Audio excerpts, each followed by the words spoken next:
오늘 우리 본문에 보면 이제 아람 수리아 그 위에 있는 나라에서 이스라엘을 쳐들어왔고, 그리고 이스라엘이 그 군대를 무찌르는 그러한 장면을 우리가 20장에서 볼 수 있습니다. 처음에 그 아람 사람들이 쳐들어와 가지고는 3절에 얘기하기를 은금 또 아내들 또 자녀들 아름다운 자도 다 내 것이라. 그때 이스라엘 왕이 그거에 대해서는 뭐 그렇게 동의를 했어요. 그랬더니 좀 더 나가서 이제 내일 이맘때 내 신하들이 이제 가서 자기 마음에 드는 사람을 다 데려오겠다. 이제 그렇게 얘기를 했습니다. 그러자 이스라엘 왕은 그것은 더 이상 받아들일 수가 없었기 때문에 장로들과 의논하고 우리가 그렇게는 못하겠다. 9절에 보면 처음에 보내 종에게 구하신 것은 내가 다 그대로 하려니. 아마 그런 재물이나 어느 정도는 내가 바칠 수 있는데 완전히 이것은 뭐 그 모든 가정들을 다 망가뜨리는 것이고 도저히 그건 내가 할 수 없다. 그렇게 얘기했어요. 그러니까 그렇다면은 이제 전쟁할 수밖에 없다. 그리고 10절에 보니까 너희들을 이제 다 멸망하지 않는다면은 이제 신들이 내게 벌 위에 벌을 내리 마땅하리라. 그렇게 얘기했을 때 이스라엘 왕이 지금 아합인데요, 갑옷 입는 자가 갑옷 벗는 자 같이 자랑하지 못할 것이라 하라. 이렇게 했어요. 이 얘기를 듣자 그들이 곧 전쟁을 벌였다. 이렇게 됐는데 이거 보니까 이 갑옷 입는 자가 갑옷 벗는 자 같이 자랑하지 못할 것이라. 아마 이것은 싸워봐야 안다 이런 것 같아요. 미리 얘기할 수 없다. 그래서 이제 이 싸움은 사실은 누가 보더라도 이스라엘이 안 되는 건데 이때 13절에 보면 한 선지자가 나타나죠. 그래서 이스라엘에게 이 무리들을 붙이겠다. 그럴 때 아합이 누구를 통하여 하겠습니까? 각 지방 고관의 청년들로 하리라. 그리고 그 싸움은 왕이 시작해야 된다. 그래서 그렇게 계수했더니 232명의 고관 자녀가 있었고 이스라엘 모든 자손 아마 거기에 해당되는 자손이 7,000명이더라. 이렇게 된 것 같아요. 그래서 이제 그들이 정오에 나갔는데 베나닷은 자기를 돕는 왕 32명, 아마 어느 정도의 이제 한 큰 나라의 왕보다는 그 당시에 이제 무슨 성읍이라든가 좀 규모가 있는 거기서 뽑은 무슨 고관이라고 봐야 될지 모르겠어요. 그들과 더불어 마시고 취한 중이라. 지금 전쟁 중인데 이들은 이제 너무나 상대가 안 되니까 너무 지루하고 보나마나 이기는 건데 뭐 할 게 있어야죠. 그러니까 술이나 먹으면서 모처럼 만났으니까 여기서 이제 취한 중이라는 거예요. 그 정탐꾼이 이제 그들이 나온다. 그러니까 화친하러 혹시 나오는 거 아니냐? 그래도 사로잡고 싸우러 와도 그것들 다 그냥 사로잡아라. 그랬는데 결과적으로는 이들이 와서 20절에 적군을 쳐 죽임에 아람 사람들이 도망했다는 거예요. 도망을 했어요. 그래서 이스라엘 왕이 나가서 말과 병거를 치고 또 아람 사람을 쳐서 크게 이겼더라. 그래서 이겼다는 것입니다. 그리고 그 선지자가 계속해서 이스라엘 왕에게 이제 내년에 또 올 테니까 준비하소서 그랬더니 그 말을 듣고 그 아합이 25절에 보면은 이제 이렇게 그래 했다. 해가 바뀌어서 또 그들이 또 쳐들어왔습니다. 그 아벡으로 올라와서, 아벡은 이제 이스라엘 지역에 있어요. 그러니까 사마리아 북왕국 쪽에 한 가운데 정도 이스라엘이 있는데, 그러니까 수도 사마리아와 한 갈릴리 한 중간쯤 될 거예요. 거기에 이제 이스라엘 거기에 있는 도시입니다. 아벡으로 올라와서 이제 마주 대했는데 보니까 이스라엘 자손은 얼마나 적은지 두 무리의 적은 염소 떼어 갖고 아람 사람은 그 땅에 가득하였더라. 이렇게 됐습니다. 그들은 이제 여기 온 이유가 이스라엘에 쓰는 산의 신이니까 평지에서 싸워야 된다. 이제 그런 조언을 받고 이 왕이 이제 베나닷이 그렇게 한 것입니다. 그럴 때 28절에 하나님의 사람이 이스라엘 왕에게 나와 말해요. 그들이 여호와는 산의 신이라고 그러는데 그것이 아니라 어디든지 계시는, 그래서 이 큰 군대를 네 손에 넘기겠다. 그래서 내가 여호와인지 알리라 했다. 그리고 7일 만에 이제 접전해서 이스라엘 자손이 하루에 아람 보병 10만 명을 죽였고, 그래서 이들이 도망갔는데 참 기이하게도 성읍으로 도망갔는데 성읍이 또 무너져 가지고 2만 7천 명이 또 죽게 되는 거예요. 그리고 베나닷은 도망하여 골방에 들어갔다. 큰 소리 치던 베나닷은 이제 도망을 가게 됐어요. 뭐 이렇게 죽었으니까. 그러자 그 신하들이 건의하기를 들은즉 이스라엘 집의 왕들은 인자한 왕이라 하니. 어디서 이런 말을 들었는지 모르겠어요. 이스라엘 왕이 뭐가 인자하죠? 근데 어떻게 그렇게 해서 그래서 우리가 아주 이렇게 굵은 배로 허리를 동이고 테두리를 머리에 쓰고 그렇게 나가면 좀 살려줄지 모르겠다. 그랬더니 또 그 말을 듣고 이제 더 이상 도망도 못 가고 그러니까 이제 살려달라고 이제 그렇게 해서 32절에 그 사람들이 와갖고 왕의 종 베나닷이 청하기를 내 생명을 살려주옵소서 하더이다. 그러니까 그가 아직 살아있느냐? 그렇다면 그는 내 형제다. 그렇게 얘기하고 그 말을 좋게 받아들여서 이제 사람들이 그 왕을 데려왔더니 이 베나닷이 뭐라고 얘기하더니 아합이 좋게 얘기하더니 결국은 풀어줬다 그거예요. 풀어주면 안 되는데 풀어줬어. 그래서 한 선지자가 이것을 이제 경고하느라고 자기가 이제 아주 많이 맞은 사람과처럼 거기 39절에 보면 전장 가운데 나갔더니 한 사람이 돌이켜 어떤 사람을 끌고 내게로 와서 말하기를 이 사람을 지키라. 만일 그를 잃어버리면 네 생명으로 그의 생명을 대신하여거니와 그렇지 아니하면 내가 은 한 달러를 내어야 하리라 하여. 은 한 달러를 낼 수가 없기 때문에 결국은 생명을 대신해야 되기 때문에 아마 그렇게 해석될 수 모르겠어요. 그래서 이제 두들겨 맞은 그런 하여튼 그러기 위해서 그런지 몰라서 나를 쳐라. 이건 분명히 선지자가 권위를 갖고 하나님의 뜻으로 얘기했는데 그 사람은 싫다 그랬어요. 그럴 때 네가 그럼 넌 죽는 것이다. 그때 정말 사자가 그를 만나 죽였고 다른 사람에게 나를 치라 했더니 그냥 상하도록 마음껏 쳤어요.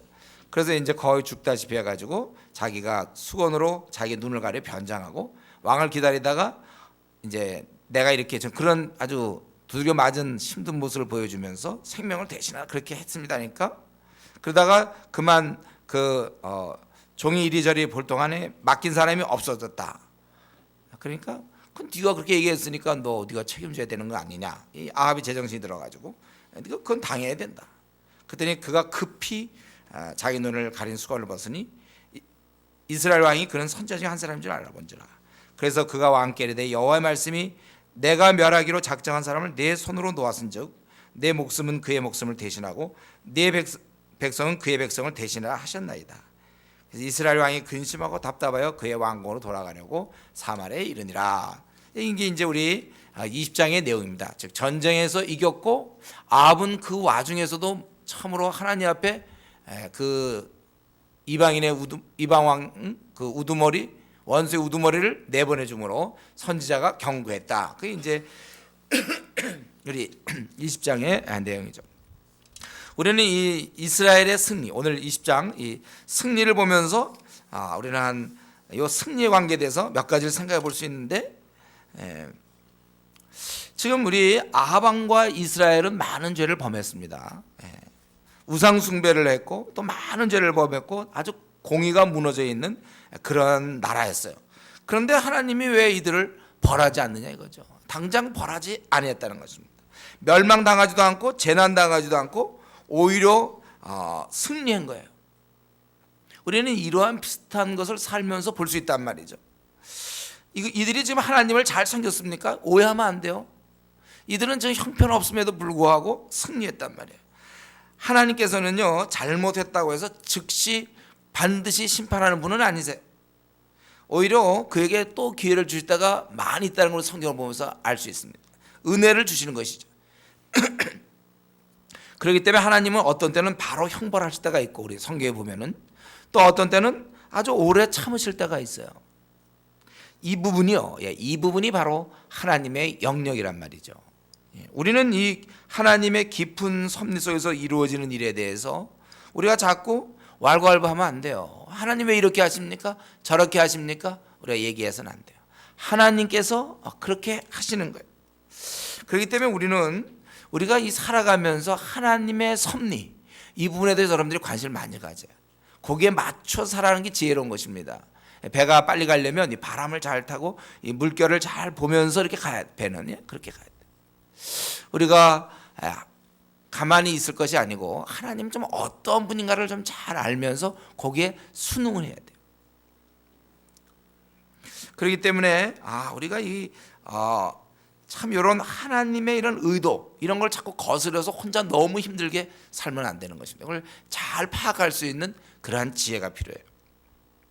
그리고 우리가 알아야 될 것은 뭡니까? 일이 안 풀릴 때나 이 안 풀릴 때는 우리가 하나님께 매달리지만 사실 일이 잘 풀릴 때에도 자기가 지금 현재 어느 지점에 와 있는지에 대해서 자기를 살펴봐야 돼. 사실 이때 아합이 승리했다고 해서 아주 자고해져 갖고 오히려 그 왕을 풀어주는 그런 일을 했는데 사실 그 승리했다고 해서 하나님이 지금 축복하고 있는 게 아니거든.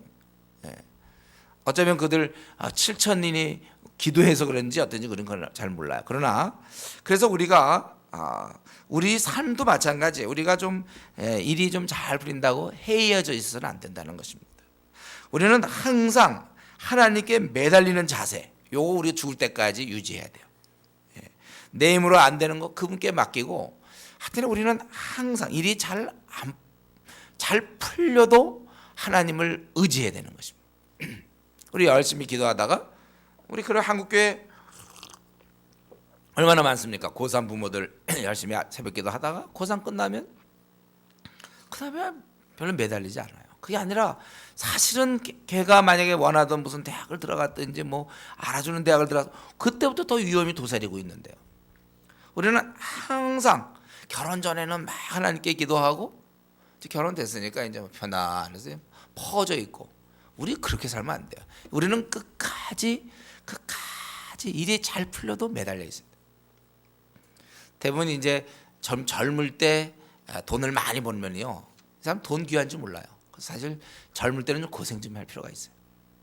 물론 이제 마음의 준비만 돈을 많이 벌어도 끝까지 하나님 매달리면 되는데 보통 다 잘 풀리면 이제 더 이상 별로 걱정할 거리가 없을 때가 있어. 우리 삶 중에 그때 타락할 수 있고 잘못될 수 있다는 거예요. 우리는 이때 꼭 매달려야 되는 거예요. 매달려야 되는 거예요. 그리고 지금 우리는 이 이스라엘의 승리를 보면서 이스라엘이 승리했다고 좋아만 해도 되겠느냐, 좋아만 하면서 이들이 지내도 되겠는가요? 지내도 됩니까? 지금 이스라엘은 전쟁에서 이기지만 여전히 하나님의 관심, 이들은 죄악 가운데서 나오지 못했습니다. 이 대적의 손아귀에서 나왔지만은 이런 마귀의 손아귀에서 나오지 못했어요. 해결이 전혀 안 된 거예요. 사실은 이스라엘은요. 근데 승리했다고 마냥 좋아할 것이 아닙니다. 사실 이스라엘 백성이 이 땅에 존재하는 이유가 뭡니까? 그들이 거룩함으로 또 그런 삶을 통하여 하나님께 만방의 하나님 이름을 알리는 거 아닙니까? 거기에 그들의 의의가 있어요. 지금 신앙적으로는 다 망해놓고서 전쟁이나 이겨서 부자 되고 전쟁이나 이겨서 부강하면 그게 무슨 의미가 있냐 이거예요. 저는 이걸 볼 때요, 20장의 이런 승리를 볼 때 매우 쓸쓸한 승리, 저는 그렇게 보고 싶어요. 이게 뭐 빛이 안 나 이겨봐야. 이겼다고 막 들떠 있어. 아마 이때는 이스라엘 백성들은 막 좋다고 그랬겠죠. 물론 그렇지만 분위기가, 제가 이걸 읽으면서 분위기는 여전히 아방 그대로 있고 차라리 좀 졌으면 좋을 뻔했는지 모르겠네요. 이기고 빛이 안 나는 승리야 이거는요, 제가 보기에. 여러분 우리가 신앙적으로 이런 문제를 생각할 때 마찬가지죠. 신앙적으로 내가 넘어져 있으면서 일이나 잘 풀려서는 뭐 합니까? 하나님과 내가 관계가 엉망이면서 돈이나 실컷 잘 벌어서 뭐 해요? 고시나 합격해서 무엇하죠?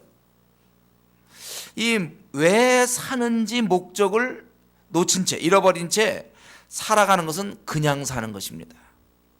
신앙적으로 바로 서 있어서, 그 말은 다른 말로 하면 재구실을 하며 그때 사는 것, 이게 바로 열매 맺으며 참 삶을 사는 것이고 삶의 의미가 있는 것이죠. 저는 지금 이 20장의 이 승리, 예를 들면 지금 다윗이 골리앗 앞에 나가서 승리하는 모습은 너무나 멋있어요. 빛이 나는데 이 승리는 이겨봐야 그럼 뭐 땅에서나 잘 풀리는 거지, 이게 무슨 이스라엘의 의미가 있냐 그거예요. 여러분 우리 삶도 마찬가지예요. 우리의 삶이요, 잘 풀리는 거 이런 거 좋아하면 안 돼요. 열매가 뭐냐 이거죠. 우리의 의미가 뭐야? 내가 이 삶에 태어난, 도대체 나는 왜 태어난 거야? 왜요? 왜 내가 지금 죽으면 안 되는 겁니까?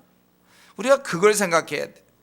내가 생을 마치면서 마지막 내 생을 이제 마칠 때, 내 돌아다 볼 때 정말 만족하고 평가를 받게 되었을 때 참 나는 이 땅에 사는 동안 내가 그래도 뭔가를 했구나 하고, 내가 지금 무슨 사람들한테도 얘기할 게 있어요. 죽기 전에 좀 뭐 그런 걸도 얘기하고 죽어야 되는 거 아닙니까?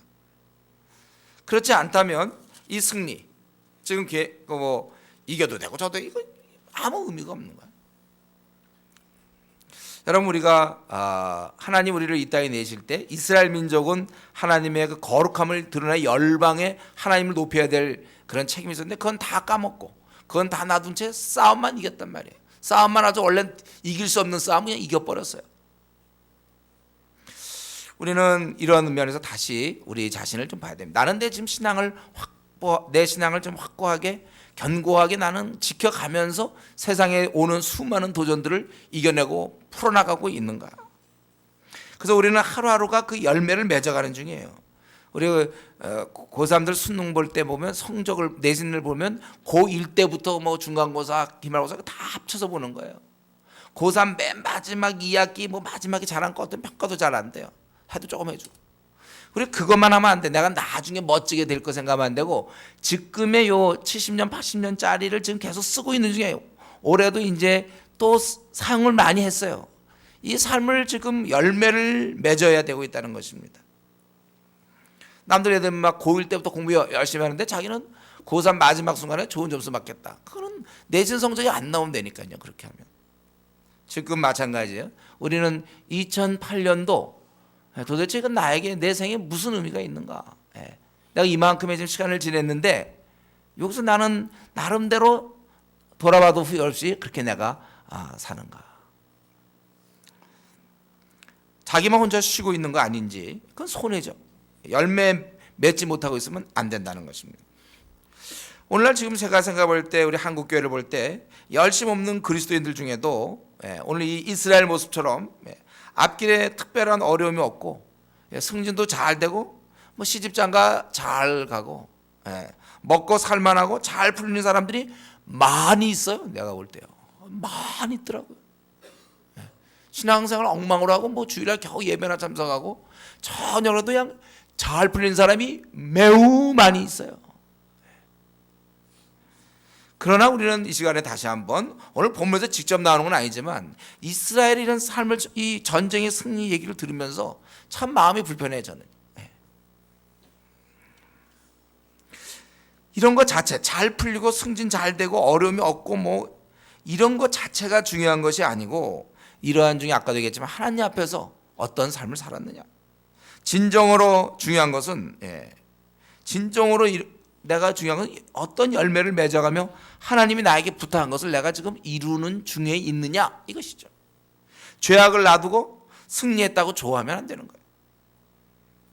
우리는 이 땅에 관심이 이 땅에 뭐가 되고 안 되고 어떤 거를 갖고 못 갖고 거기에 우리의 관심이 있어서는 안 됩니다. 우리는 오히려 지금 내가 이 땅에 하나님이 나에게 맡기신 것들을 열매를 맺어가면서 살아가느냐. 거기에 우리의 관심이 있어야 돼. 우리 여기서 그 아합이란 또 이스라엘 승리를 살펴보면서 얘기했고요. 그 다음에 우리 아합의 모습을 한번 보면요. 아합은 하나님께서 도와주셔서 정말 이길 수 없는 싸움을 이기지 않았어요. 그건 정말 그는 오히려 딴 사람 다 살아나도 아합은 그때 어떻게 부상이라도 당하고 원래 죽어야 될 사람이에요. 근데도 하나님께서 그를 높여주시고 승리하게 했는데 그게 마치 자기가 한 것처럼 마음대로 이방왕을 형제로 대하며 죄악을 맺고 그를 풀어준다는 거예요. 하나님 나라 이스라엘 백성을 멸망시키기 위해서 두 번씩이나 공격해 죽이려 했던 사악한 원수의 우두머리를 잡았음에도 불구하고 그를 멸해야 되는데 하나님 너희 손에 붙이겠다고 그랬는데 놓아 보내주는 것입니다. 이것은 하나님이 그들을 멸하기로 작정한 하나님의 뜻을 42절에 보면 여호와의 말씀이 내가 멸하기로 작정한 사람을 내 손으로 놓았은즉 이랬어요.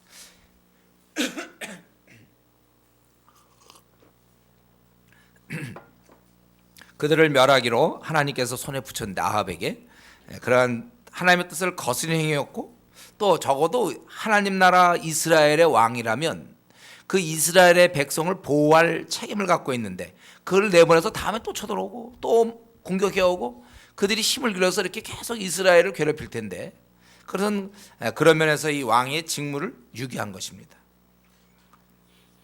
그래서 이러보건대 아합은 그 위기 때는 가난한 마음을 가져서 선지자가 하라는 대로 잘 순종해서 준비하고 그랬지만 위기를 넘기고 나자 곧 원래대로 돌아가서 아주 우둔하고 아주 교만하게 되어 죄를 지었다는 것입니다. 저는 이 아합의 모습을 보면서 다시 한번 한 인간이 이 죄에서 벗어나기가 얼마나 어려운지 다시 한번 생각해야 돼요.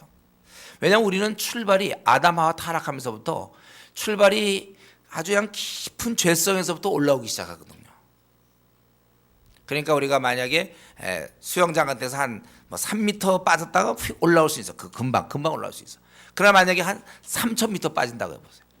그럼 올라오는데 시간이 많이 걸려. 수면까지 올라오는데 어쩌면 우리는 깊은 영적 무지와 깊은 죄성에 다 인류는 다 빠져 있는 거예요. 예수 그리스도의 구원의 소식을 듣고 주님께 나와왔지만 그러나 원래 우리가 갖고 있는 그런 영적인 무지와 죄성은 깊을 뿐이에요. 그래서 우리는 부단히 죽을 때까지 이 죄성과 영적 무지와 우리는 투쟁해야 되는 것입니다. 지금 이 아합의 경우는 얼마나 많은 경험을 했습니까? 직접 엘리야가 나타나서 비가 안 오는 이유가 바로 엘리야의 그런 기도라는 것도 알게 됐고 비가 오게 된 것도 엘리야며 불이 내리는 것도 그가 보았고 도저히 있을 수 없는 이 뛰는 것 마차 앞에서 막 뛰던 엘리야를 직접 뛰는 동안 계속 목격했던 사람. 그리고 이 전쟁에 될지도 않은 거 승리하는 거 다 경험한 사람이지만 이렇게 또 어둡다는 거예요. 우리는 다시 한번 이것은 아합의 문제가 아니라 모든 인간의 문제입니다. 깊은 죄성과 영적 무지.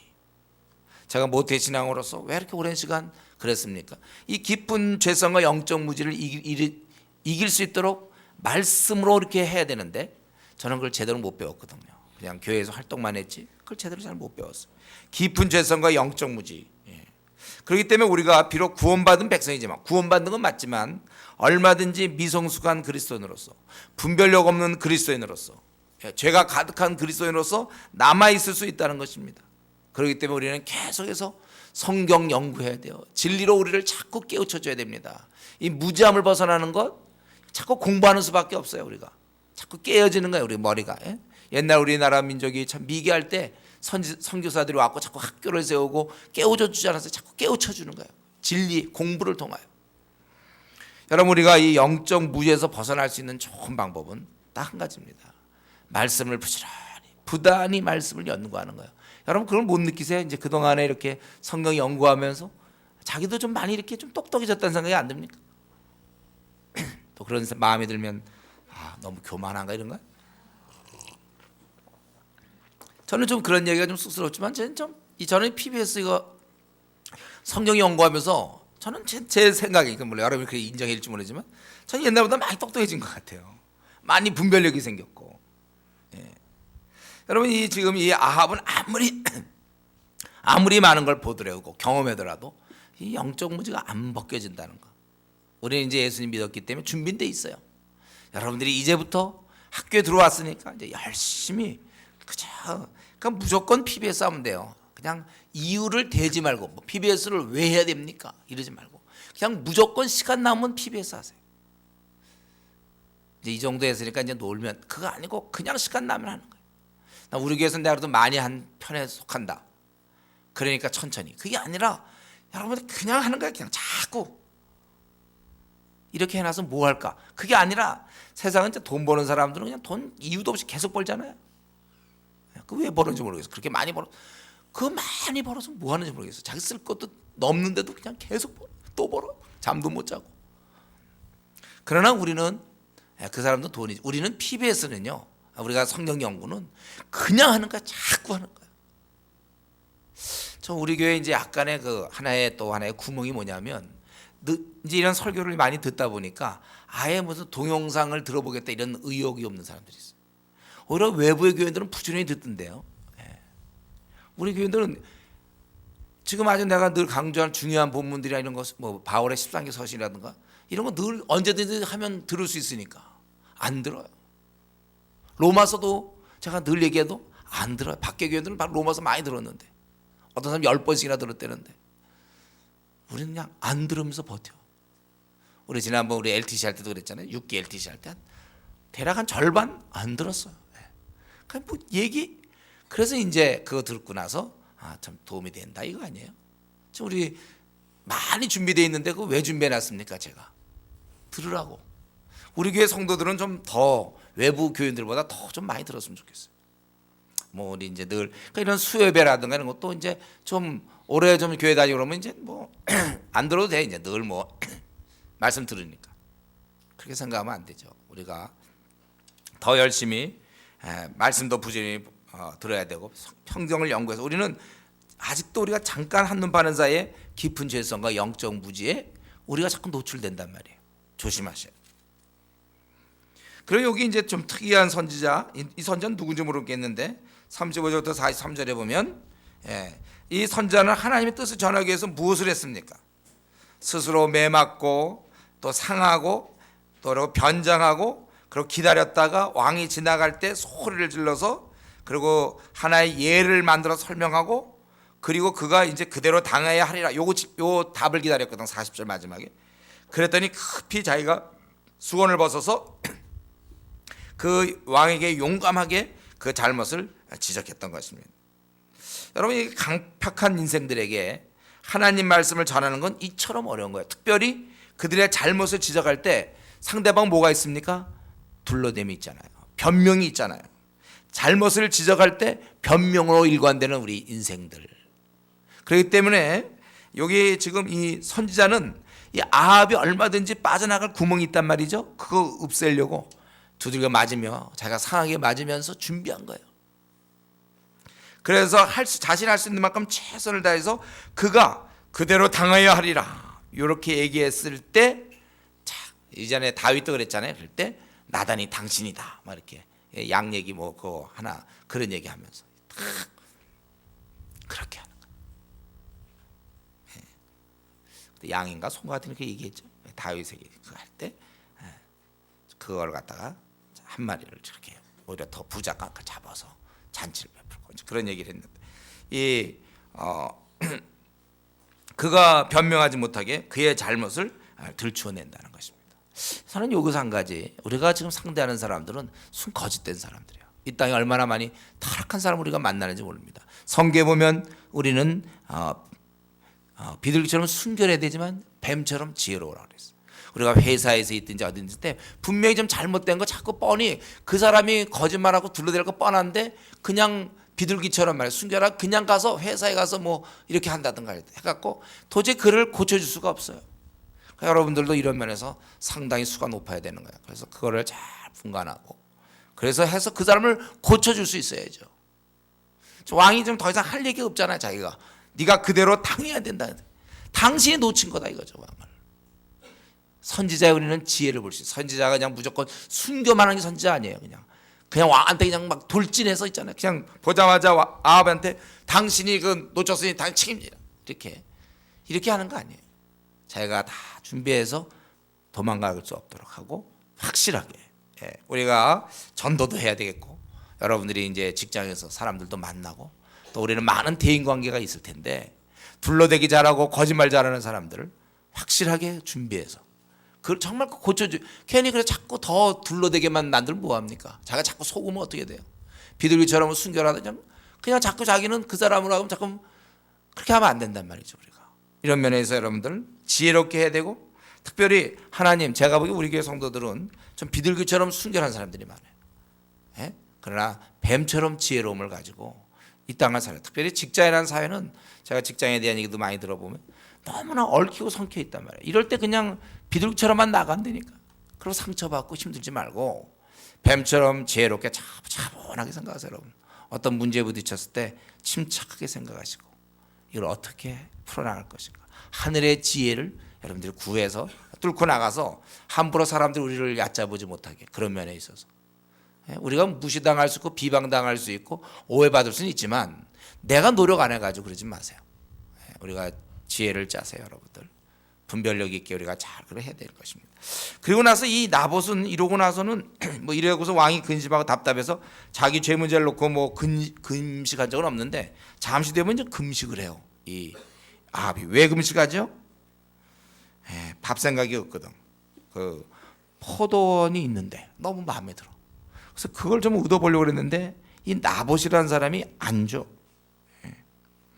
그래가 그것 때문에 지금 힘들어하는 거예요. 이제 21장이죠. 그 후에 이 일이 있으니 이스라엘 사람 나봇에게 이스라엘의 포도원이 있어 사마리아 왕 아합의 왕국에서 가깝더라. 가깝더니 아합이 나봇에게 말하여 이르되 내 포도원이 내 왕궁 곁에 가까이 있으니 내게 주어 채소밭을 삼게 하라. 그가 이제 포도원이 있었는데 채소밭으로 자기가 하겠다는 거야. 내가 그 대신에 그보다 더 아름다운 포도원을 내게 줄 것이요 만일 내가 좋게 여기면 그 값을 돈으로 내게 주리라. 근데 나봇이 아합에게 말하되 내 조상의 유산을 왕에게 주시기를 여호와께서 금하실지로다. 이거 원래 바꿀 수 없었거든요. 쭉 내려오는 하나님의 법이었어요. 그렇게 할 수 없다. 그랬더니 그렇게 얘기함으로 아합이 근심하고 답답하여 왕궁으로 돌아와 침상에 누워 얼굴을 돌리고 식사를 하게. 티가 나는 거죠. 이건 누가 봐도 티가 나. 갑자기 왜 밥도 안 먹고는 얼굴을 돌리고 식사. 사실 요게 아까 이제 어떡하나 그걸로 이루어져야 되는데 지금 포도원을 못 얻기 때문에. 근데 그의 아내가 이때 이제 등장하는 거죠. 그의 아내 이세벨. 이세벨이 왜 그러느냐? 그러니까 이만저만 했다. 그랬더니 7절에 왕이 지금 이스라엘 다스리시나이까? 아마 제가 볼 때 이런 유형, 이런 억양으로 했을 거예요. 아니 당신 지금 나라를 다스리는 임금 맞아요? 그런 거 하나 해결하지 못하고 식사하세요. 식사해. 마음껏 먹으세요. 내가 그거 왕께 드립니다. 포도원을. 다 그렇게 된 거죠. 그래서 어땠습니까? 아합의 이름으로 편지를 쓰고 그 인을 치고 봉하여 그의 성읍에서 나봇과 함께 사는 장로와 귀족들이 그 어떻게 이렇게 머리가 잘 도는지 몰라요. 그래서 이제 보내서 아주 금식을 선포할까 굉장히 중차대한 죄악이 발견된 것처럼 금식을 우리 아주 마을에 큰일 난 것처럼 금식을 선포하고 나봇을 백성 가운데 높이 앉혀라. 그러고 나서 불량자 두 사람을 마주 앉히고 그 앞에 증거하기를 거짓 증거죠. 네가 하나님과 왕을 저주하였다. 하나님을 저주하는 자는 죽어야 되거든요. 곧 그를 끌고 나가서 돌로 쳐 죽이라 하였더라.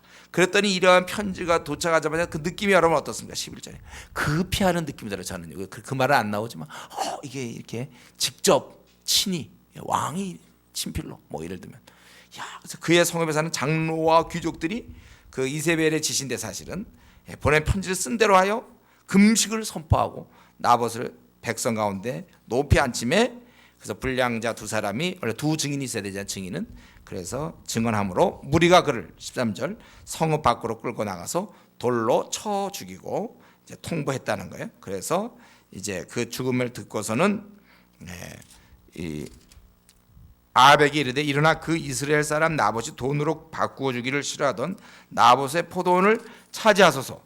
나봇이 살아있지 아니하고 죽었나이다. 그런 얘기를 들었을 때 아합은 깜짝 놀라고 지금 막 힘들어 누워있고 그러다가 깜짝 놀라서 일어나는 게 아니라 그 얘기를 듣고 빨리 포도원을 차지하려고 갔다 그거예요. 여러분 근데 이 아합이 이런 일이 있을 때 그거 모를까요? 분명히 그 아내가 무슨 부인이 무슨 수를 써서 죽였으리라고 생각할 거 아닙니까? 멀쩡한 사람이 갑자기 죽고 포도원을 주는데 말이죠. 그냥 죽었다는 말에 곧 일어나서 포도원을 취하고자 했다는 것입니다. 저는 요 1절부터 16절을 보면서 이 아합이라는 사람은 아주 심약한 사람이다 그런 생각이 들어요. 부인에 의해서 좌지우지되고 심약한 사람인데 근데 욕심은 좀 많은 사람이다. 우리가 이제 좀 착각하는 것 중에 보면 어떤 사람 이렇게 약해 보이는 사람 욕심도 없을 것 같아요. 그렇지 않아? 욕심은요 약하고 강하고 관계없이 다 있는 거예요. 욕심은 누구나 다 있는 거예요. 그 사람 참 이렇게 약해 보이고 뭐 힘도 없어 보이고 좀 몸도 아프고 그러면 욕심이 꼭 없을 것 같죠? 안 그래요. 욕심은 누구나 다 기본적으로 하나님 충분한 양을 다 주셨어요. 하나님 주신 게 아니니까 태어나면서 인간은 충분한 양을 갖고 태어났어요. 욕심만큼에 대해서는 자신만만한 사람들이 있어요. 물러나지 않을 수 있어요. 욕심 대항전 나가면 욕심이 다 있는 거예요. 이 욕심은 강한 자나 약한 자나 무관하게 모든 인간에게 붙어 있는 것이에요. 죄악처럼 인간이 약하면서 악하다 그랬죠. 여러분 약한 사람 마저 이렇게 쉽게 할 것 같죠? 그 사람 머리 다 쓰고 있어요. 약해도 악한 거예요. 심약하지만 욕심이 많다는 거예요. 우리는 혹시 우리 가운데도 기질적으로 아주 강한 사람이 있고 아주 좀 약한 사람이 있어요. 혹시 우리 가운데 자기가 좀 심약한 사람이라고 생각하면 좀 약한 사람? 물론 그 사람 기도 많이 해야 되고, 그리고 특별히 그런 사람은 주위 사람 잘 만나야 돼요. 심약한 사람들 아내 잘 만나야 돼요. 아내에서 휘둘릴 수 있어요. 심약하면. 남편 잘 만나야 돼요. 여기도 이 25절에 나와 있잖아요. 예로부터 아합과 같이 그 자신을 팔아 여호와 앞에서 악을 행한 자가 없으면 그의 아내 이세벨이 충동하였습니다. 그냥 이 아내에 의해서 그냥 좌지우지되는 인물이에요. 심약하고 이세벨은 강하니까 사람 하나 죽이는 거 끄떡도 안 하니까. 그래서 자기가 혹시 나는 좀 약한 사람이라면요, 여러분 그 아내를 좀 강한 자매를 만나는 게 좋아요. 단 신앙이 좋은 강한 자매를 만나야죠. 신앙이 없는 강한 자매면 이제 불교로 가든지 뭐 다른 종교 가는 거 원래요. 그래서 우리 또 마찬가지, 남편도 마찬가지고. 그래서 우리 뭐 처녀 때 신앙생활 잘했대는데 뭐 결혼하고 나서 뭐 절에 나간다 그런 얘기 듣는 경우 있잖아요. 왜요? 심약하니까 끌려가는 거. 보통 제가 보기엔 남자 여자 딱 붙여놓으면 보통 여자가 세요. 그래서 여자들이 주로 이 여성들이 신앙생활 하느냐에 따라서 남자들은 끌려다녀요. 남자들이 먼저 신앙 갖고 자기 아내 잘 못 끌어들이더라고요. 여자가 센 거예요. 여기도 여자가 세지 않습니까?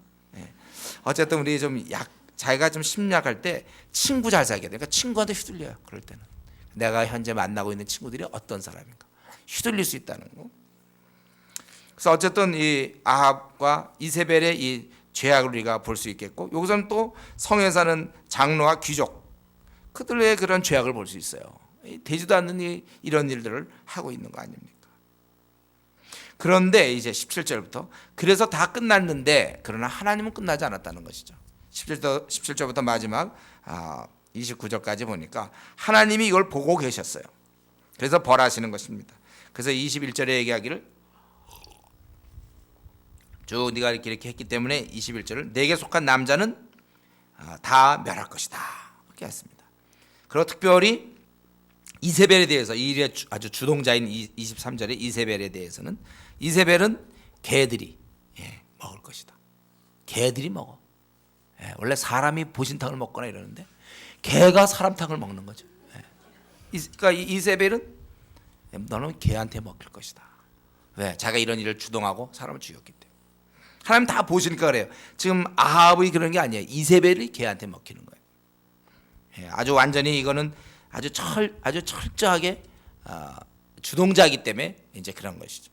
어쨌든 이들 아합에게 속한 자들, 이 모든 이 아합 족속들은 만약 성읍에서 죽으면 개들이 먹고 들에서 죽은 자는 공중의 새가 먹어라. 완전히 제대로 이런 무덤도 못 갖추는. 그러니까 전체적으로 아합 가문이 망하는 것입니다.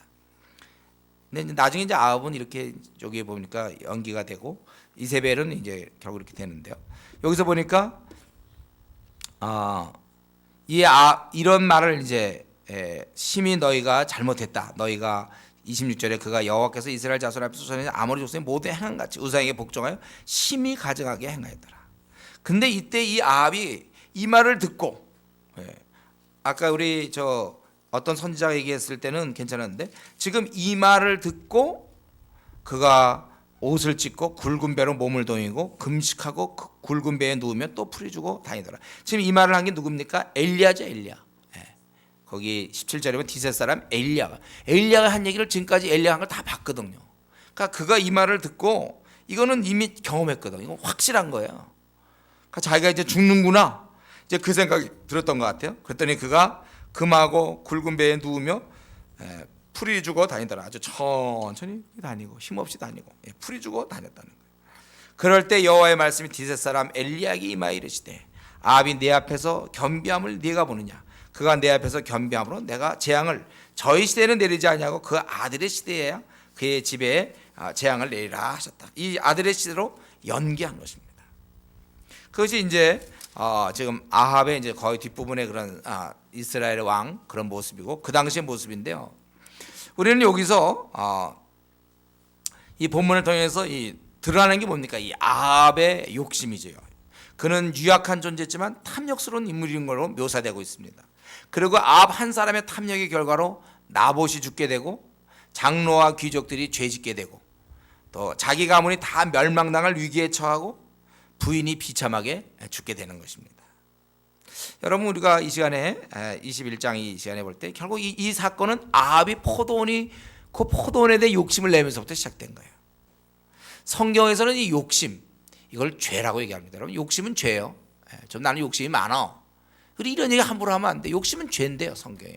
우리 주님께서도 사람의 마음속에서 나오는 게 사람을 더럽힌다 하면서 그 중에 탐욕과 이렇게 나오잖아요. 마가복음 7장 22절에 보면 탐욕이 들어가요. 욕심은 죄입니다. 그래서 여러분들이 욕심을 가능하면 좀 멀리하는 그러한 마음을, 그러한 습관들을 가져야 돼요. 또 욕심은 또 뭐가 됩니까? 욕심이 보통 시험에 이걸 뭐랄까요? 시험 받게 하는 아주 가장 근본 원인이 돼, 욕심이 있어서.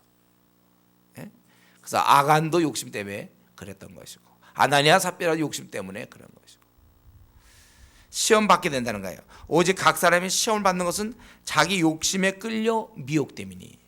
여러분, 사기당하는 사람들 보세요. 더 얻으려고 그 말이 너무 확 그냥 바랄 수 없는 거 바라다가 다 그렇게 당하는 거예요. 사기당하고. 다단계 원리도 가만 보면 그런 게 굉장히 많아요. 막 10배로 준다니까 그냥 눈이 휙 돌아서 막 이쪽 돈 꿔서 갖다 줘갖고 그 자기의 욕심 때문에 그래요. 그러니까 여러분, 공짜 같은 거 바라지 마세요. 누가 그러고 이상하게 파격적인 조건을 얘기할 땐 반드시 대가가 있습니다. 그에 대한 분명한 이유가 있어요. 그래서 우리가 당해보지 않은 일을 할지라도 앞으로 우리 사는 날 동안 이상하게 나한테 너무 막 파격적인 조건이 있고 그러면 어떤 그런 게 있을 때 여러분 경계하세요. 그건 분명히 다음 수가 있는 거예요. 그래서 이 욕심에 끌려 미혹됩니다. 참 멀쩡하게 아주 막 돈을 많이 번 사람이 있는데 그 욕심 때문에 그냥 어떤 사람 말 쏙 듣고서 그냥 더 벌려는 마음으로 다 투자하고 막 친척 돈 다 끌어들여갖고 돈 다 잃어버렸어요. 참 돈 많이 벌던 사람인데도. 제주에 그런 사람이 있어요. 욕심에 끌려 미혹되며, 이 욕심 그거 그 채소밭 그거 자기가 채소 지금 걱정이 생겼어. 웰빙 무슨 식품을 먹습니까? 왜 그거 왜 원해가지고 결국 자기 가문이 망하는 거야, 이것 때문에. 그래서 욕심이 잉태한즉 죄가 되고 죄가 장사한즉 사망을 낳느니라. 야고보 선생이 한 얘기나 이게 좀 똑같은 겁니다. 그렇기 때문에 우리는 욕심이 있는 사람이 되어서는 안 돼요. 항상 양보하는 버릇을 늘 가지세요. 비록 욕심은 나에게 중심을 있어도 누르세요. 그걸 자꾸 발현시키지 마세요. 자기 하고 싶은 거 다 하지 말란 말이에요. 어떤 사람은 물건에 대한 욕심이 많아요. 아주 안 사고는 못 배기는 사람 자꾸 그냥 욕심이에요. 그냥. 그래서 그게 약간 중독이잖아요. 쇼핑 중독 같은 거. 막 이것도 사고 그게 다 욕심이에요. 그런 게 자기한테 그게 왜 필요합니까? 물건에 대한 욕심, 어떤 사람은 이제 명예에 대한 욕심, 인정받으려는 욕심 끝없어요. 그거는. 또 돈에 대한 욕심은 대표적이죠. 돈에 대한 욕심 때문에 더 벌어보려고 하다가 이제 실수하고 이렇게 되는 거예요. 우리는 이 땅의 것에 대해서 여러분 나그네 의식을 가지세요. 다 누리겠다는 생각하지 마세요. 더 잘 좀 누려보려고 항상 그러다가 문제가 있는 것입니다. 그래서 지금부터라도 욕심 없는 사람이다. 좀 그런 말을 좀 많이 들어야 되겠어요, 여러분들. 참 욕심이 없어. 그렇죠. 나그네로 내가 사는데 뭐 이렇게 얻으려고 합니까? 여기 좀 욕심이 없는 사람이 돼야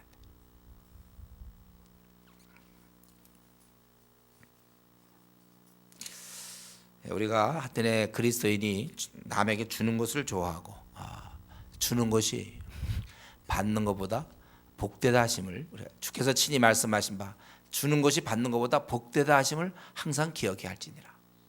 받는 것을 좋아하는 사람이 되지 말고 주는 것을 좋아하는 사람이 되자. 이건 제가 아무리 설교해도 소용없어요. 여러분들이 하나님의 은혜를 받아야죠. 그래서 이상이 얻는 걸 별로 그동안 그렇게 얻는 게 좋았는데 그게 별로 안 좋아져야 돼. 그래서 주는 게 좋아. 이상하게 사람이 바뀌면 될 거 아닙니까? 이게 자꾸 그게 안 바뀐 채 신앙생활하기 참 어려워요. 하나라도 어떻게 더 가지려고 하고요? 공짜 더 가지려고 그런다니까. 제가 한번 얘기했죠. 제가 신대원 다닐 때, 신학대학원 다닐 때. 근데 출판사에서 책 나눠준다 광고하니까 사람들이 막 뛰어나가서 사람들은 많고 책은 얼마 없고. 서로 가지려고. 야, 그럴 때 아니 그 그리스도인이라면 책이 부족하고 사람 많으면 내가 하나 안 가져야지 이런 생각을 해야지. 사람 많고 책을 없으면 내가 더 빨리 가져야지. 막. 자, 저 사람들 만나. 예. 사역자 될 사람 만나. 저 사람들 앞에 사역하면 어떡하나. 제가 사실 걱정이 됐어요. 저는 올라갔다 사람 와서 내려왔어요. 우리가 말이죠, 어떻게 하든지 이 땅에서 주는 걸 좋아하는 사람이 돼야지 얻는 걸 좋아하는 사람이 돼서는 안 돼요. 그리고 오늘 본문에서 나오는 인물 아합도 나오고 그다음에 이세벨이라는 여자가 나오고 장로 귀족, 특별히 이세벨 장로 귀족은 하나님을 두려워하지 않고 있다는 것입니다. 저는 이 장로와 귀족들이 무슨 반대가 일어나고 이건 전혀 없이 그대로 애매한 사람 이렇게 죽이는 모습 보면서 야, 그 당시는 이 정도로 타락돼 있구나. 어떻게 이렇게 될까? 금방 쉽게 사람을 죽이는 거예요. 근데요, 그때나 또 지금이나 생각해봐도 또 마찬가지죠. 사람 쉽게 죽이고 뒤집어 씌우고 그런단 말이에요. 이 사람들이 이런 죄성에 대해서 우리가 이 시간 다시 한번 생각해야 됩니다. 여러분 직장 생활하다 보면 그 상관 막 괴롭히는 사람 막 있잖아요. 또 부하 직원 중에 막 그런 사람들, 이 죄성에 대해서 여러분 너무 실망하지 마세요. 하나님 없는 자들은 결국 누굽니까? 우리가 이 시간에 그럼 마귀의 자녀예요. 마귀의 자녀가 그렇게 방해 안 하고 마귀의 자녀가 그 정도로 안 하면 그게 마귀의 자녀라는 칭함을 듣기에 합당하겠습니까? 그럼 마귀의 자녀는 그 정도는 해줘야죠. 사람을 좀 괴롭혀야지. 마귀도 괴롭히는데 마귀의 아들, 딸이 괴롭히지 않으면 그건 돌연변이 아닙니까? 그러니까 우리가 직장 같은 데서 나를 막 괴롭히는 상관이라든가 주위 동료들 아니면 억울할 당할 때 차를 타고 다니다 보면 막 억울하게만 해. 자기가 잘못하는 거 막 손가락질하고 뭐 욕하고 하는 사람 뭐 별의별 사람 다 있어. 마귀의 자녀의 모습이 그 정도죠. 그러면 마귀의 자녀가 자기가 잘못했다고 내가 잘못했다 그럽니까? 부딪히면 무조건 싸우고 막 그러는 거 아니에요? 얌체 같은 사람 얼마나 많은지 원래 한번 운전해 보세요. 나는 인간의 죄성 많이 보게 돼요. 직장 생활 하셔야 돼요. 그런 의미에서 군대 가는 게 좋아요. 군대 가서 아무 통제도 없고 보는 사람 없을 때 그 인간의 모습. 제가 논산을해서 짧은 경험이지만 나는 이게 지옥이구나 그거 깨달았어요. 지옥이 이런 거였구나. 아주 그냥 정말 자기만 생각하고 욕심꾸러기들이고 그리고 막 뒤집어 씌우고 거짓말하고. 여러분 사람에 대해서는 이제 너무 실망하지 마시고, 그리고 특별히 우리는 지금 성도들을 많이 만나고 있지 않습니까?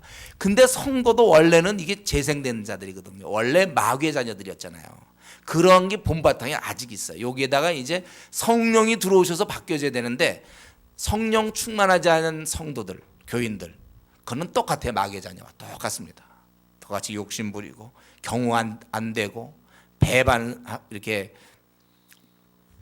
아주 좀 이렇게 은혜를 갚지 못하고 자기중심적 이기적이고 더 얻으려고 그러고 똑같다는 말이에요.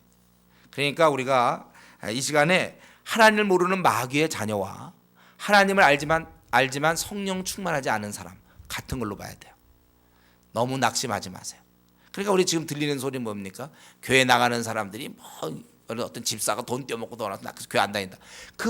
그런 얘기 듣는 그 대상이 누굽니까? 성령 충만하지 않은 사람. 우리가 유일하게 그리스도인답게 살 수 있는 건 성령 충만할 때인데 말씀과 기도 생활이 없는데 어떻게 성령 충만합니까? 그러니까 똑같은 거예요. 그래서 교회 내에서도 막 여전도에 싸움 나고 남전도에 남전대로 막 당회와 목사 뭐 싸움 막 흥미진진하게 막 싸우지 않습니까? 왜 그래요? 왜 막 조장을 뭐라고 조장은 좋은들 그러고 막 안 만난다고 뭐 끼리끼리 모이고 막 따로 하고 왜 그렇습니까? 성령 충만하지 않기 때문에. 성령 우리를 하나 되게 하시거든. 성령은 이 마음이 없거든요. 기도 생활 안 한다는 얘기하니까 누구랑 이렇게 자꾸 이렇게 끼리끼리 모이고 이런 사람들 기도 안 하는 사람인 줄 아세요, 여러분들? 성령 충만한 모든 사람과 모이기를 원하고. 그러니까 우리가 이런 면에서 내가 사람 때문에 힘들어하지 않을 것을 결심하세요.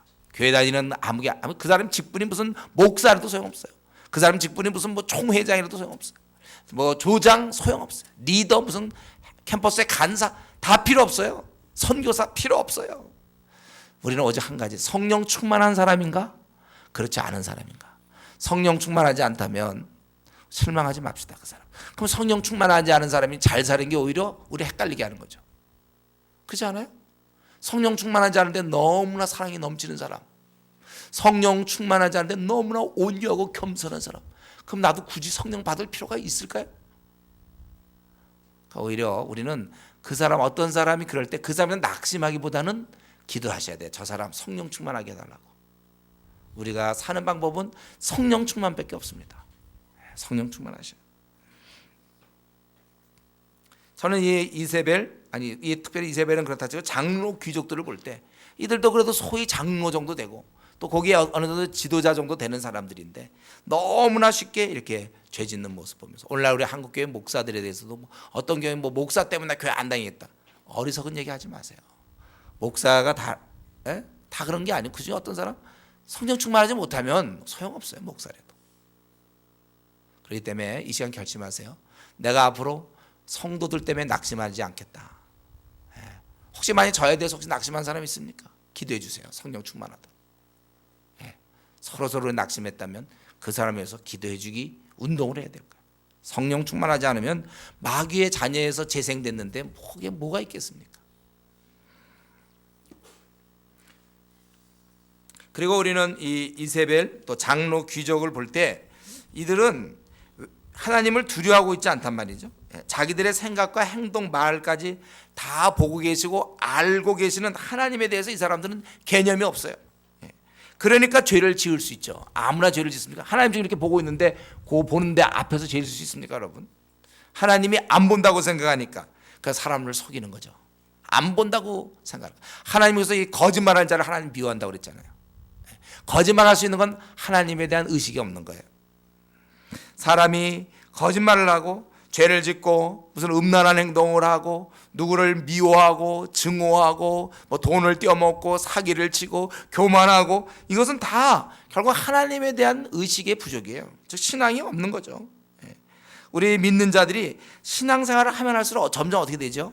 하나님과 깊어지니까 하나님이 가까이 나를 보고 계신다, 항상 하나님은 좀 나에 대해서 관심이 있다, 나를 돌보신다, 이런 생각이 우리가 신앙이 우리가 점점 좋아지면 좋아질수록 이게 점점 뚜렷해지는 거예요. 그래서 우리가 코람데오 하나님 앞에서의 우리 삶, 우리 많이 그러지 않습니까? 중세가 아니라 유럽의 영적 대각성이 일어날 때 보면 이들은 하나님 앞에서 삽니다. 그래서 막 유리창도 크게 만들고, 막 네덜란드 같은 데 보니 유리창 크게 다 지나가는 사람 봐도 좋다. 내 삶은 투명하니까. 그렇게 이제 집도 지고 그랬어요. 여러분, 우리가 하나님이 나를 보고 계신다는 것이 뚜렷하면, 그런데 우리가 그러면 어떻게 거짓말을 하겠습니까? 이것만 뚜렷하면 내가 어떻게 자꾸 화를 내고 짜증내고 속이고 그럴 수 있겠습니까?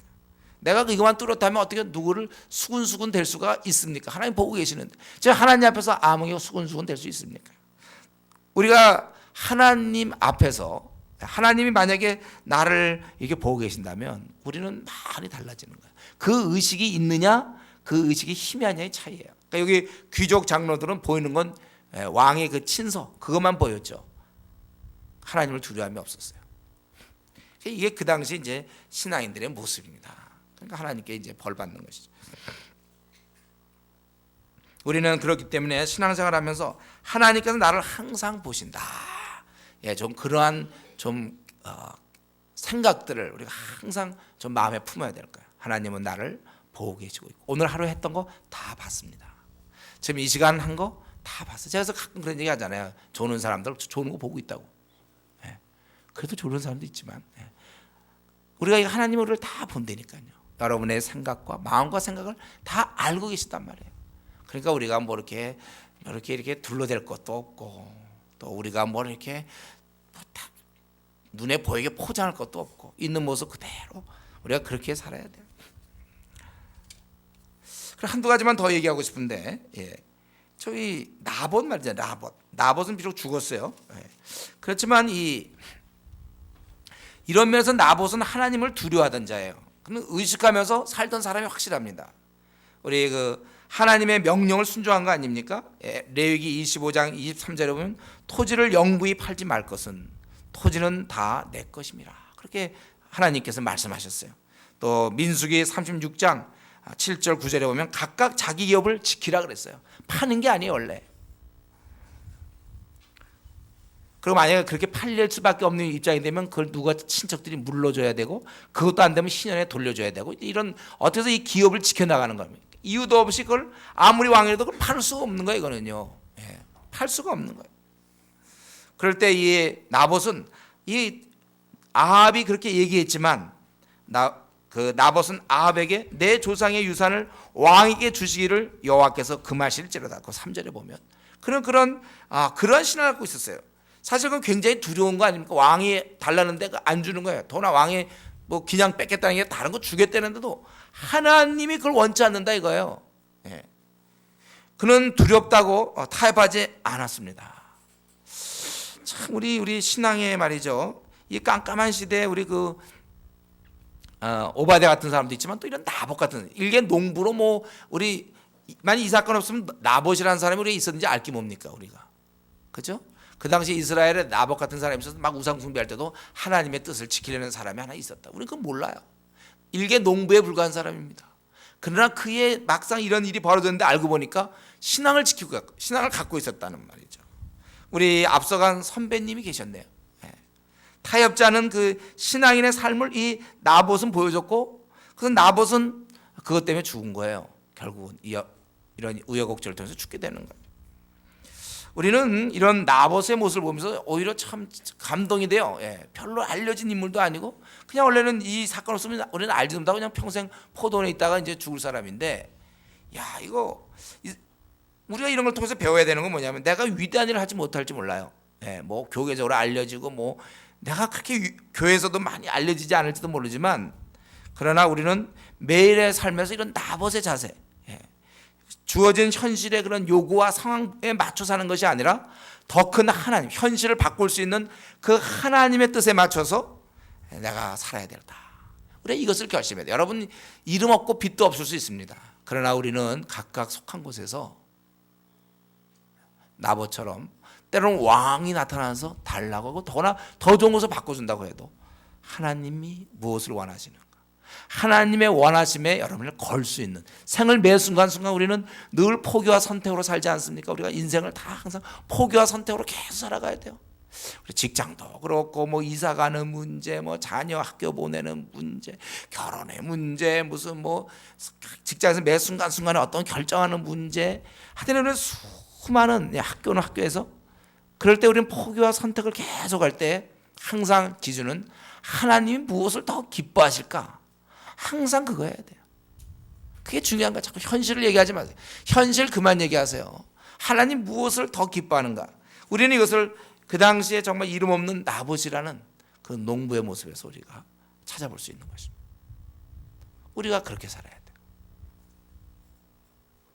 뭐 우리는 뭐 이렇게 거창한 구호가 없는지 모르겠어요. 아무것도 없을지라도 우리 그렇게 살아요. 우리 주은혜 교회 성도들 다 그렇게 살아요. 뭐 한국의 유명한 교회가 아닐지라도 우리 교회 성도들 다 어떻게 하든지 현실에 자꾸 타협하지 않고 우리가 하나님의 뜻에 맞추어 살 것을 결단해야 될 것입니다. 그럼 원래 여기서 이렇게 끝날 수 있는데 한 가지 끝으로 한 가지 그런데 이렇게 해서 아합이 잘못해서 엘리야가 너 이제 너 망하게 되고 이제 죽게 되고 너의 가족들 다 그랬더니 27절부터 29절까지 저는 차라리 이렇게 좀 안 해줬으면 좋겠던데 아합이 어떻게 이때 갑자기 있잖아요. 갑자기 그걸 들을 때 그거에 옷을 찢고 굵은 배로 몸을 동이고 금식하며 굵은 배에 누우며 또 풀이 주고 다니더라. 갑자기 그랬어요. 이거 도저히 우리는 용서받지 못할 아합입니다. 이렇게 벌써 그 땅을 차지하소서 할 때 그냥 뭐 이유도 물어보지 않아. 당신 어떻게 나쁜 일 했냐고 그런 것도 없이 그러던 아합이었고 또 많은 선자들을 죽였던 자예요. 그런 자였는데 도저히 용서받지 못할 그 아합인데 그래도 그 순간에 일시적으로나마 겸비한 자세를 취했다는 것이고 그런데 그래도 소용없어 좀 그래주면 좋겠는데 하나님께서는 그것을 엘리야에게 네가 아합이 내 앞에서 겸비함을 내가 보냐 이게 일부러 한 게 아니에요. 제스처로 한 게 아닌 걸 알 수 있어요. 하나님이 그렇게 얘기했거든요. 내 앞에서 겸비함을 내가 보느냐 이렇게. 일시적이지만 엘리야 얘기하니까 두려운 거죠. 그 분명히 되니까 이게 죽었구나 하고서 이제 그렇게 한 것 같아요. 그러나 그런 겸비한 자세를 취했을 때, 뭐 그 중심은 뭐 안 바뀌어. 중심이 정말 바뀌었으면 당장 이세벨 찾아가서 막 잡고 뭐 이제 해야 되는 거죠 원래는. 그렇게 안 했어도 어쨌든 자기가 죽고 벌 받는다는 것에 대해서 겸비한 자세를 취했을 때 하나님께서는 그를 보시고 또 용서하시고 그 재앙을 그 시대에 내리지 아니하셨다는 것입니다. 여러분, 우리가 알고 있는 하나님은 이런 분이었어요. 하나님은 공의를 행하시지만 또 자비를 베푸시는 분이십니다. 하나님께 겸손하게 나아가 회개하면 누구라도 하나님께서는 용서하여 주신다는 거예요. 저는 이런 면에서 지금 아합에 대해서 좀 속이 좀 상하지만 또 그러나 이것이 우리에게 큰 위로가 된다니까요. 왜냐하면 우리가 아합만큼 악하지 않을지라도 어쨌든 우리에게도 크고 작은 죄악이 있기 때문에, 우리도 크고 작은 욕심이 있지 않습니까? 우리도 욕심에게 지금 큰 거지만 작은 욕심 우리에게 있지 않아요? 크든지 작든지 우리에게 욕심이 있고 또 여러 가지 죄악에 우리가 젖어가 사는 우리들인 것을 우리가 부인할 수 없습니다.